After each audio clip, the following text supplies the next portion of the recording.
Assalamualaikum warahmatullahi wabarakatuh. Seperti biasa ya teman-teman, rutinitas di kandang kami ya, memberikan perawatan harian dengan memberikan pakan dan mengganti air kolam secara rutin.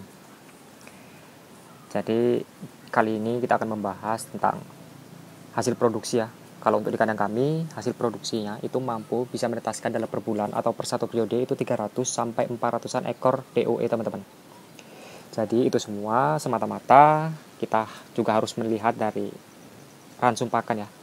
Karena ketika ransum pakan itu yang berkualitas ya, pasti hasilnya juga akan lebih puas. Jadi memang yang paling penting dalam sistem pembibitan itu adalah ransum pakan teman-teman. Jadi ketika ransum pakan itu yang berkualitas ya, indukan-indukan kita pasti akan mampu berproduksi dengan lancar. Beda lagi dengan pakan yang asal-asalan ya. Kita walaupun memiliki banyak indukan ya, itu kita belum tentu ya bisa panen seperti itu. Bahkan tidak ada yang bertelur. Saya sudah pernah mengalaminya teman-teman sebelum menggunakan pakan yang seperti sekarang ini. Karena kami juga pernah melakukan beberapa kali riset ya tentang percobaan pakan dengan menggunakan ampas-ampasan dan juga menggunakan pakan hijau-hijauan. Nah, teman-teman nggak boleh keliru ya. Ketika pakan alternatif itu ya, itu kalau menurut saya ya, itu tidak bisa kita jadikan sebagai bahan baku pokok ya. Nah, itu semua bisa kita jadikan sebagai bahan tambahan. Jadi tetap bahan pokok yang harus kita gunakan itu memang harus benar-benar bagus. Jadi kita nggak usah senantiasa memberikan pakan dengan murah, dengan pakan yang kita harapkan dapat menjadi keuntungan yang lebih besar. Nah itu keliru ya teman-teman. Pada sistem pembibitan kita memang harus memberikan pakan itu yang memang benar-benar berkualitas dengan melihat kandungan nutrisi. Karena di sini kita akan hanya menghasilkan indukan yang memang benar-benar produksinya itu bagus, dengan hasil telur yang lumayan banyak ya. Karena memang dalam sistem pembibitan yang kita harapkan adalah hasil produksi, bukan hasil bobot.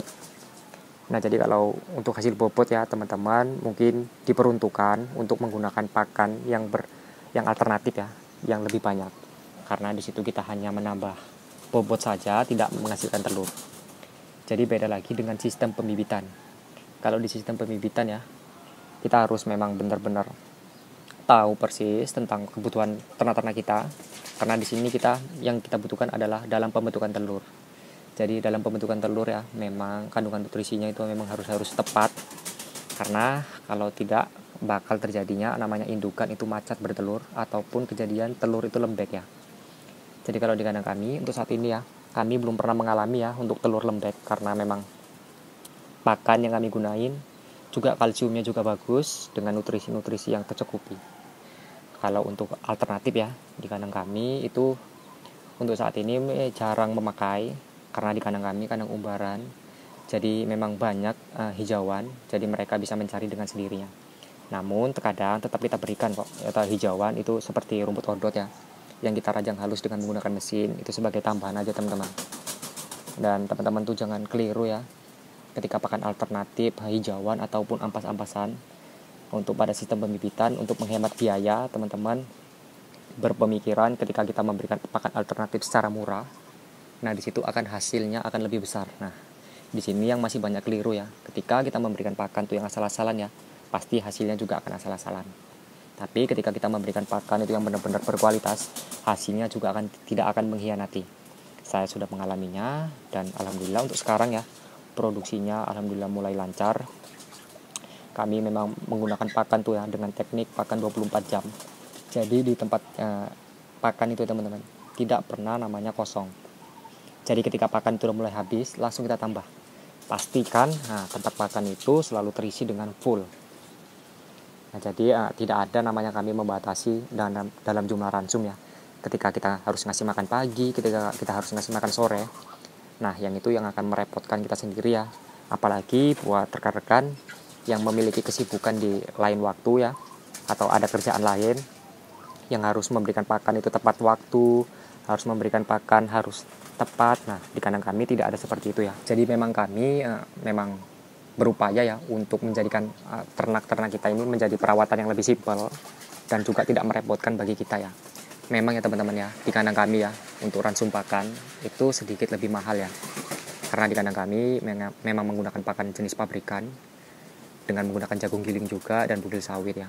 Kita tahu di mana pakan pabrikan memiliki harga yang lumayan cukup tinggi ya. Beda dengan pakan alternatif ya, kita bisa mencarinya seperti hijauan ataupun seperti keong sawah dan lain-lain. Tapi teman-teman gak perlu khawatir ya, pada sistem pembibitan pakan yang benar-benar berkualitas dengan harga yang lumayan cukup tinggi, pasti tetap ada hasilnya teman-teman ya. Tetap akan berbanding lurus terhadap jumlah penghasilan yang akan kita dapat. Nah, jadi untuk dalam sistem pembibitan itu memang rawan banget ya teman-teman. Rawan bagi para peternak ya, karena memang terlalu sensitif untuk bagian racun pakan, karena masih banyak yang keliru ya. Masih banyak yang terlalu keliru ataupun teman-teman yang bolak-balik mengganti jenis pakannya. Itu pengaruhnya besar teman-teman terhadap sistem indukan atau sistem pembibitan. Ketika kita mengganti pakan itu secara bolak-balik ya, dengan kita menggunakan ganti pakan ini, besoknya kita ganti pakan ini, besoknya kita ganti pakan ini. Nah, teman-teman bisa pastikan kalau indukan tersebut juga pasti tidak akan bertelur. Ketika bertelur, nanti indukan-indukan tersebut akan bertelur secara macet ya.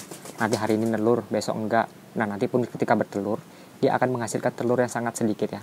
Karena indukan tersebut sudah terlalu stres ya dengan pergonta-gantian pakan. Jadi kita memang harus menyiasatinya dengan pakan yang memang benar-benar berkualitas, tetapi memang harus ada harganya ya teman-teman. Tapi tetap akan berbanding lurus kok teman-teman, gak perlu khawatir akan hal itu. Jadi ini adalah bekas cangkang ya teman-teman, yang pernah menetas di kandang KPR. Ini satu periode bulan kemarin ya. Masih banyak lagi sebenarnya yang udah terbuang karena nggak semuanya kita kumpulkan. Nah, jadi di sini adalah kita akan membersihkan kolam ya. Karena memang untuk pergantian air kolamnya teman-teman penting ya bagi sistem indukan atau sistem pembibitan. Pergantian kolam dalam sistem pembibitan itu pengaruhnya besar.